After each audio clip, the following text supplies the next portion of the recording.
Hello friends, welcome to our YouTube channel ज्ञानफाई। दोस्तों, आज बात करते हैं जो रिसेंट यूक्रेन और रशिया से अपडेट आ रही है। तो अपडेट ये है कि Putin family who are reportedly hiding in a secret Siberian underground bunker. तो केस क्या है कि पुतिन और उनकी फैमिली साइबेरिया में एक अंडरग्राउंड न्यूक्लियर बंकर है जिसमें हाइड कर रही है, जिसमें खुद को प्रोटेक्ट कर रही है।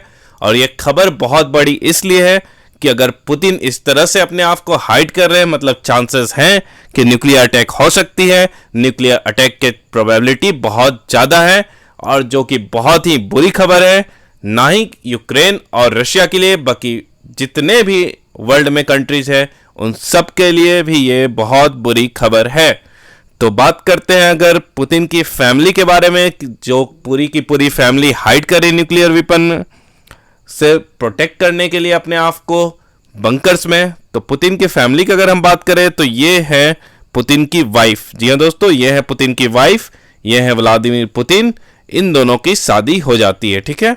तो इन दोनों की शादी होती है 1983 में और इनकी जो वाइफ थी वो एक फ्लाइट अटेंडेंट थी, ठीक है।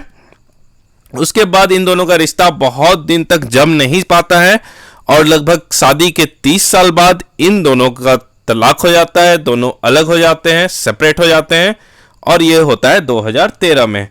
लेकिन इस दौरान इनकी दो बेटियां थी, ये देख रहे होंगे आप, दो बेटियां हैं पुतिन की। और पुतिन के अगर माता और पिता की बात करें तो ये हैं इनके फादर और ये हैं इनकी मदर, ठीक है। तो इनके फादर भी एक मेटल फैक्ट्री में काम करते थे और ये भी एक वॉर वेटरन थे और इनकी माँ अब्रॉड रहती थी, ठीक है। पुतिन के फादर का भी डेथ उसी टाइम हो जाता है जब पुतिन को अपॉइंट किया जाता है एज अ प्राइम मिनिस्टर। तो ये हैं पुतिन के फादर और मदर। अब अगर हम बात करते हैं तो पुतिन की जो डॉटर थी उनका भी शादी हो गया था और ये उनके हस्बैंड, ये है पुतिन की डॉटर और ये उसके हस्बैंड।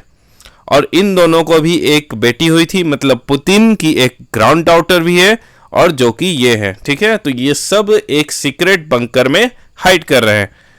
तो आप देखो, Putin is not just a father but also a grand father.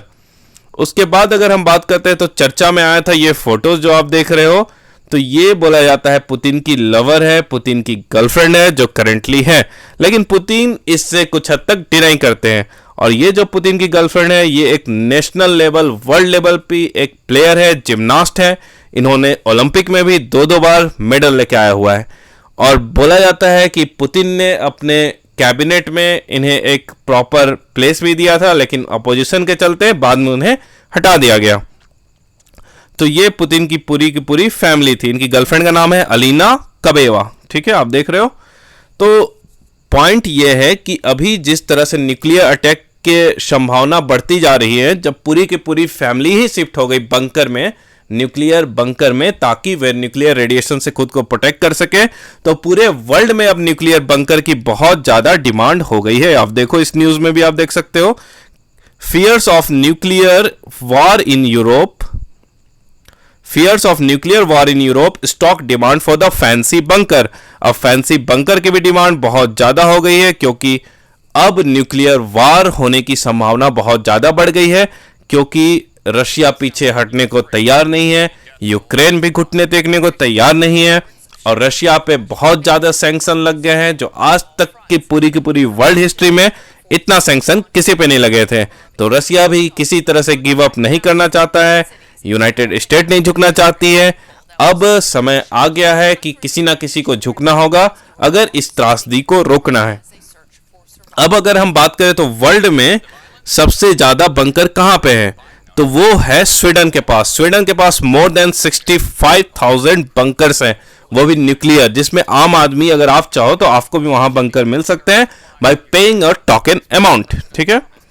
अब अगर इंडिया की बात करें तो इंडिया में भी धीरे धीरे न्यूक्लियर वेपन का जो है बंकर का क्रेज आया था, वो 2003 से ही आया था, लेकिन वो पॉलिटिशियन के लिए ही बनाया गया है। साथ ही आप देखो, अभी प्रेजेंटली जो कंस्ट्रक्शन हो रहे बड़े बड़े बिल्डिंग के, वहां पे भी लोगों को प्रोवाइड किया जा रहा न्यूक्लियर बंकर इन दिल्ली। आप देखो, जेटस ऑफ अच्छे दिन, ठीक है। तो आपको दिल्ली में भी कुछ बिल्डर्स प्रोवाइड करा रहे हैं न्यूक्लियर बंकर, क्योंकि अगर कल को अटैक होता है तब आप खुद को न्यूक्लियर रेडिएशन के हार्मफुल इफेक्ट से प्रोटेक्ट कर सको, क्योंकि अगर आप इसके दायरे में आ गए तो फिर आपकी जनरेशन्स बर्बाद हो जाएगी। अब अगर हम बात करें नॉर्मल शेल्टर की, तो इंडिया ने भी बहुत सारे नॉर्मल शेल्टर बना रखे हैं कन्वेंशनल बम के लिए। वो है लगभग 10,000 स्ट्रॉन्ग बंकर। ये न्यूक्लियर बंकर नहीं है, ये नॉर्मल बम से प्रोटेक्ट करने के लिए बंकर है। और ये कहाँ बनाया गया है? इंडिया और चाइना के बॉर्डर में और इंडिया और पाकिस्तान के बॉर्डर में।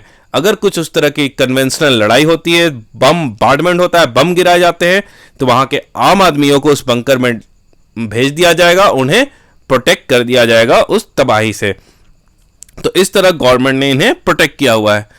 तो दोस्तों बात करते हैं, अगर पूरी का पूरा ये जो सीन चल रहा, न्यूक्लियर बंकर का डिमांड बहुत ज़्यादा पड़ रहा, तो हमें एक बार सोचने की आवश्यकता है कि हम as a world, as a civilisation किस और जा रहे हैं, गर्त में जा रहे हैं। ये समय है कि जब यूएसए और रशिया आपस में बैठे, इनडायरेक्टली लड़ना और गेम खेलना छोड़ दे, जिससे पूरा विश्व तबाह हो रहा, नाटो पीछे हट जाए, यूक्रेन और नाटो का गठबंधन पूरी तरह टूट जाए और एक पार्टिकुलर पॉइंट पे आके सब लोग एक साथ बैठ के इस प्रॉब्लम का सॉल्यूशन निकाले। क्योंकि अगर कल को न्यूक्लियर अटैक होता है तो उसके हार्मफुल इफेक्ट से ना हम, ना आप, ना फिर विश्व का कोई भी आदमी बच पाएगा। तो आज के लिए इतना ही, मिलते हैं नेक्स्ट वीडियो में। जय हिंद।